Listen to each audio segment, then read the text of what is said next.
Chapter number 2, Class 8, behalf Oriental Public School Kishanganj.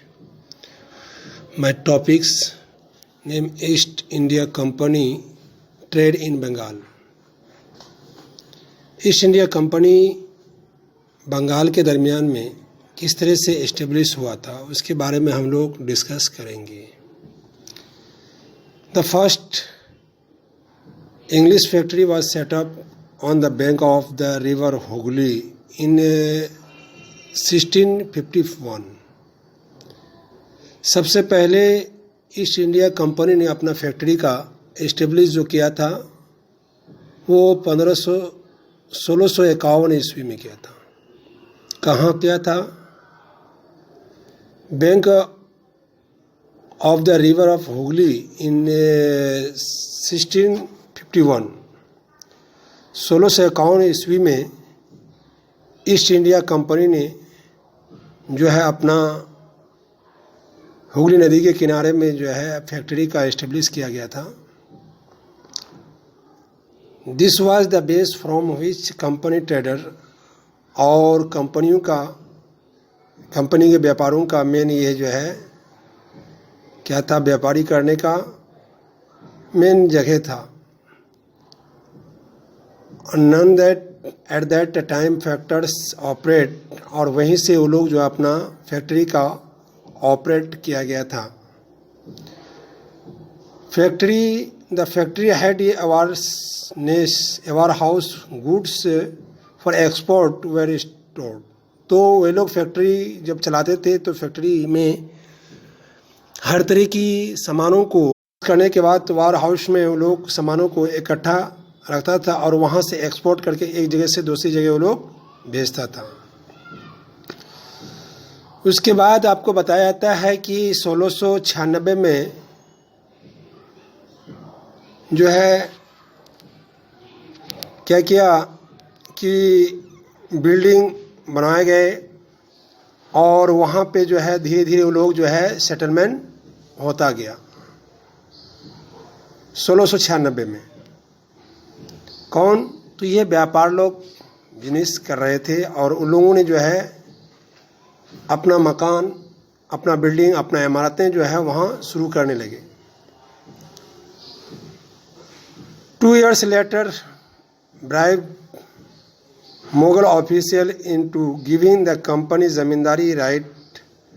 2 साल बाद जो है ब्रिटिश ने जो है मुगल ख़ानदान के लोगों के पास जो ज़मींदार लोग थे उन ज़मींदारों को उन्होंने क्या किया, अपना टैक्स देता था और ज़मींदार लोगों से ज़मीन अपना लेते थे और ज़मीन के ज़रिए से ज़मींदार लोग खेती करते थे. तो उस वक्त एक गांव था जिस गांव का नाम क्या था, कालीकटा था, और वो धीरे धीरे वो सिटियों में तब्दील हो गई और उस जगह सिटियों में जब तब्दील हो गई तो उसका उस वक्त नाम कलकत्ता था और फिर बाद में कोलकाता नाम से जाना गया और आज भी जो है कोलकाता के नाम से जाना जाता है. It also pursued Mughal empire Aurangzeb issue farman granting the company the right to trade duty of free.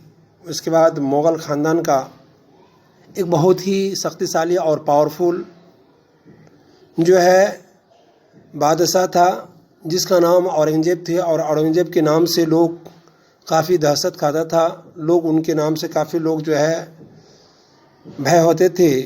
तो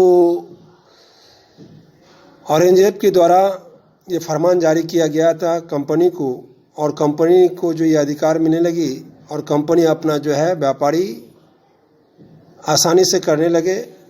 इसमें जो है औरंगजेब ने अपना फरमान जारी किया कि इसमें हमारी कोई कंट्रीब्यूशन नहीं है और आप आसानी से जो है यहाँ व्यापारी कर सकते हैं, यहाँ लोगों से अपना जो है टैक्स ले सकते हैं या फिर इस तरह से मामला जो है औरंगजेब के साथ कंपनी की बातें हुई. तो जिस कारण से औरंगजेब के ज़माने में कंपनियों को किसी किस्म की कोई प्रॉब्लम क्रिएट नहीं होने लगा.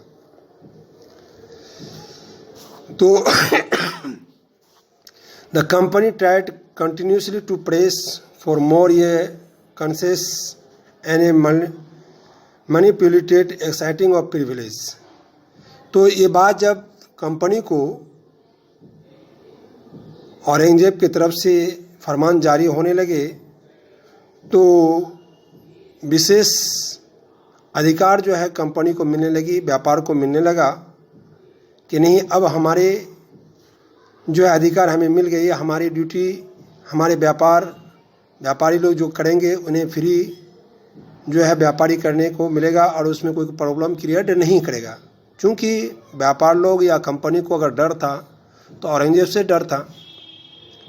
But official of the company who were carrying on private trade on the side, और धीरे धीरे कंपनी ने अपना जो है तरफ से जो है अपना व्यापारी का काम वो जो है आगे बढ़ाता गया। लेकिन जैसे जैसे कंपनी अपने आगे बढ़ते गई उसका नतीजा लेकिन बंगाल में अच्छा नहीं हुआ। बंगाल में काफ़ी लोगों को इनॉर्मस लॉस जिसको कहते हैं वो रेवेन्यू कलेक्ट करने लगा और उस रेवेन्यू से बंगाल के लोग काफ़ी जो है परेशान हाल में हो गए। तो औरंगजेब के ज़माने में गुजरने के बाद उसका जो है बंगाल का नवाब जो था मुर्शिद कोयली खान था। तो मुर्शिद कोयली खान ने जो है वो प्रोटेस्ट नहीं करते थे, वो अंग्रेज़ के ख़िलाफ़ प्रोटेस्ट नहीं करता था। अंग्रेज़ के ख़िलाफ़ प्रोटेस्ट नहीं करने का कारण क्या था बताया जाता है। आगे चलते हैं और देखेंगे। अगला पॉइंट आता है कि how trade led to battles. देखो व्यापार लोग किस तरह से युद्ध करते हैं, किस तरह से लड़ाई लड़ते हैं, किस तरह से जंग में आते हैं। Through the early 18th century the conflict between the company and the Nawab of Bengal intensified। तो 18वीं सदी के शुरू में बंगाल के नवाब और कंपनियों के बीच तो औरंगजेब के मरने के बाद काफ़ी जो है वहाँ शासन को लेकर लोग काफ़ी अफरा तफरी में मचे हुए थे।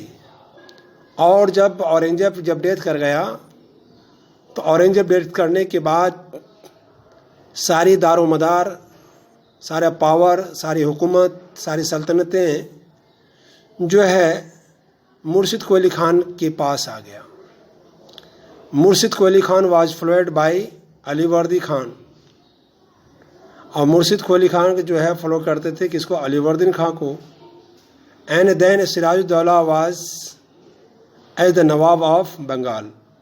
उसके बाद सिराजुद्दौला जो है नवाब बने कहाँ, बंगाल का।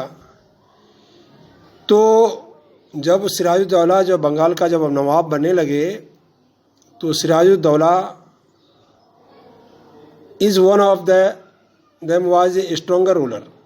सिराजुद्दौला बहुत ही पावरफुल और बहुत ही शक्तिशाली, बहुत ही अच्छे हुक्मरान थे, जो औरंगजेब के मरने के बाद सिराजुद्दौला ने अपनी हुकूमत को इस तरह से जो है बरकरार रखे कि औरंगजेब के बाद अगर था तो सिराजुद्दौला था, लेकिन सिराजुद्दौला की हुकूमतों को या शासनों से या पावरों से अंग्रेज़ जो काफ़ी जो है नाराज़ होने लगे। और अंग्रेज़ के जो है कंपनी थे और जो है ट्रेडर लोग जो थे वो लोग जो है उससे काफ़ी जो है नाराज़गी जताने लगे। और अंग्रेज़ की कंपनियों को सिराजुद्दौला ने जो है डिने करने लगे। उनके क्वाइंस, उनकी तमाम चीज़ों पर जो है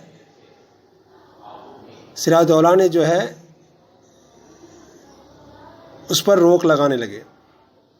तो अंग्रेज़ को इस बात से काफ़ी नाराज़गी हुई कि जब तक औरंगजेब थे उनके ज़माने से इस तरह से कोई मामला तो नहीं आई। मुर्शिद कोयली खान उसके जवाब में नहीं था, लेकिन अलीवर्दी में भी नहीं, लेकिन सिराजुद्दौला हमारे दरमियान और कंपनियों और व्यापारियों के बीच में इस तरह से जो है तानाशाही की बात आ गई। चूँकि इसलिए आ गई थी क्योंकि अंग्रेज़ जो हैं इसने जो है हाई टैक्स कर दिए थे, जिस कारण से और उससे फ़ायदा नहीं होता था। तो सिराजुद्दौला ने इस तरह का जो है मामलों को सामने देखते हुए जो है अंग्रेज़ के ख़िलाफ़ वो अपना बगावत करना शुरू कर दिए। उसके बाद अगला पॉइंट आपको आता है जो है the battle of Plassey. Plassey का जो युद्ध होता है, आप जानते होंगे कि प्लासी का युद्ध जो होता है तो when Alivardi Khan died in 1756, जब अलीवर्दी खान जो मर जाता है, मरने के बाद या इंतकाल होने के बाद या डेथ करने के बाद Sirajuddaulah become the nawab of Bengal. Sirajuddaulah Bengal का वो क्या बन जाता है, नवाब बनता है। The company was worried about this his power and keen on a puppet to ruler when would willingly given the trade a concession and other privilege। तो अब वो जब सिराजुद्दौला जब बंगाल का नवाब जब बन गए अलीवर्दी खां के बाद, तो देखने लगा कि अलीवर्दी खां जब तक जो है बंगाल के नवाब थे तब तक जो है अंग्रेज की हुकूमत, अंग्रेज की शासन, अंग्रेज की व्यापारी, अंग्रेज का कारोबार, सारा काम आसानी से चलता था। क्योंकि अंग्रेज का वो जो है अलीवर्दी खां, जिसको हम लोग पुपेट कहते हैं, वो एक कठपुतला था। ये कठपुतली के तरह अंग्रेज उसको इस्तेमाल कर रहे थे। अंग्रेज जैसे कहते थे, जिधर कहते थे, जहाँ कहते थे, जैसे घुमाते थे वैसे घूम जाता था।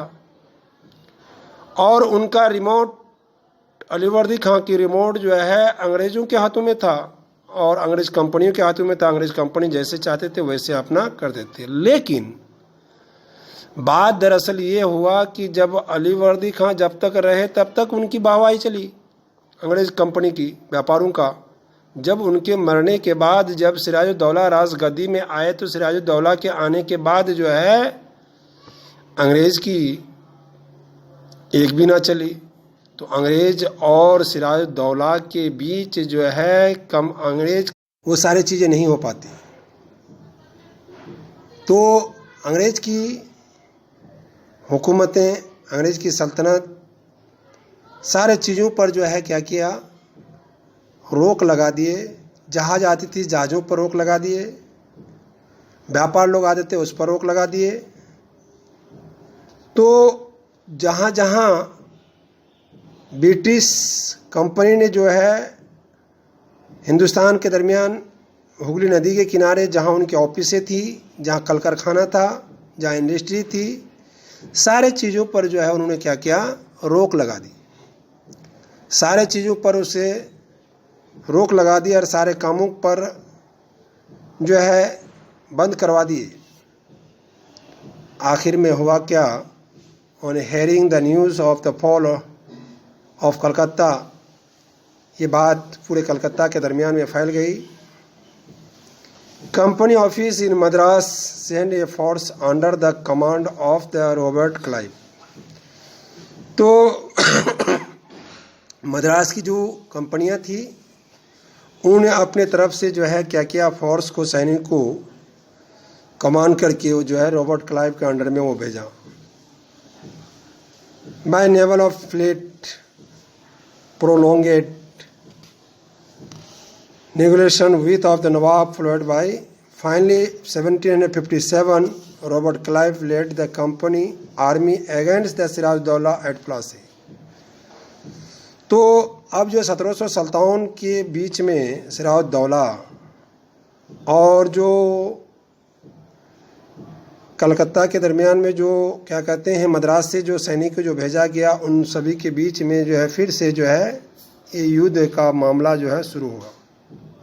One of the main resource for the defeat of the Nawab was the force to led by Mir Jafar. लेकिन जो उस वक्त जो लड़ाई जो हुई नवाबों के बीच में, तो वो मीर जाफ़र के द्वारा हुआ था। क्योंकि मीर जाफ़र जो है वन ऑफ सिराजुद्दौला कमांडर, चूँकि सिराजुद्दौला चाहता था कि मैं अकेले कमांडर कहूँगा, और मीर जाफ़र का सोच था कि नहीं, सिराजुद्दौला का कमांडिंग या उनकी शासन को जो है अगर वो रहेगा तो हमारी हुकूमत नहीं चलेगी, हमारा शासन नहीं चलेगा, हम जो है हुकूमत नहीं कर पाएंगे। तो ये बात मीर जाफ़र ने सोचने लगा। तो ये मीर जाफ़र अपने खुद से नवाब बनने के लिए अंग्रेज़ का सहयोग करने लगे, अंग्रेज़ का सपोर्ट करने लगे। अंग्रेज़ के सपोर्ट से ये सोचने लगा कि अगर सिराजुद्दौला हार जाता है तो उसके जगह पर हमारी राजगद्दी होगी, हम हुकूमत चलाएंगे, हमारे हुकूमत में जो है ब्रिटिश कंपनी यहाँ आएगी, वो व्यापारी करेंगे। तो ये भी बात जो है सिराजुद्दौला को तो नहीं, बात तो मालूम हो गई, लेकिन मीर जाफ़र इस बात को गुप्त रूप रखा कि अगर हम सिराजुद्दौला के सपोर्ट करते हैं, सिराजुद्दौला जीत जाता है, सिराजुद्दौला की राजगद्दी चलेगी और उनकी हुकूमत होगी, तो उनकी हुकूमत के दौरान में हमें कभी राजगद्दी नहीं मिलेगी। लेकिन अगर सिराजुद्दौला